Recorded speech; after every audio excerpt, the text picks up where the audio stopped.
రైతుల సమస్యలు పరిష్కరించాలంటూ joint action committee Hyderabad Indira పార్కులో రైతు దీక్ష చేస్తోంది.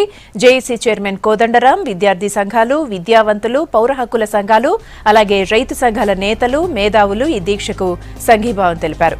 తెలంగాణ సమగ్ర రైతు విధానం అమలు చేయాలని, రైతు కమిషన్ ఏర్పాటు చేయాలని జేఏసీ చైర్మన్ కోదండరాం డిమాండ్ చేశారు.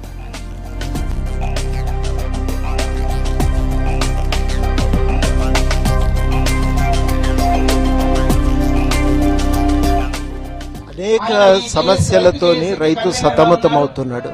ఆయన నకిలీ విత్తనాల కారణంగా సరైన రుణ సదుపాయం దొరకక, అదేవిధంగా నకిలీ కల్తీ మందుల కారణంగా రైతు దోపిడీకి లోనవుతున్నాడు. పంటలు పాడైనప్పుడు తక్షణం ఆదుకోవటానికి కావలసినటువంటి ఇన్సూరెన్స్ పథకాలు సరిగ్గా లేవు. అదేవిధంగా పంటలకు గిట్టుబాటు ధర, లాభసాటి ధర లభించటం లేదు. ఈ మొత్తము నేపథ్యంలో మేము కోరేదేమంటే ప్రభుత్వము రైతుకు మార్కెట్ దోపిడీ నుంచి ఆదుకొని ఒక వ్యవసాయ విధానాన్ని తేవాలి. అదేవిధంగా రైతుకు ఆదాయ భద్రతను పెంపొందించేటువంటి ఒక విధానాన్ని తేవాలి.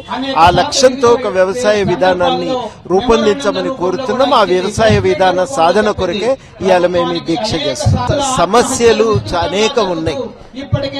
వాటికి పరిష్కారం అనేది కేవలము మనం ఈ ప్రకటనలతో అయ్యేది కాదు.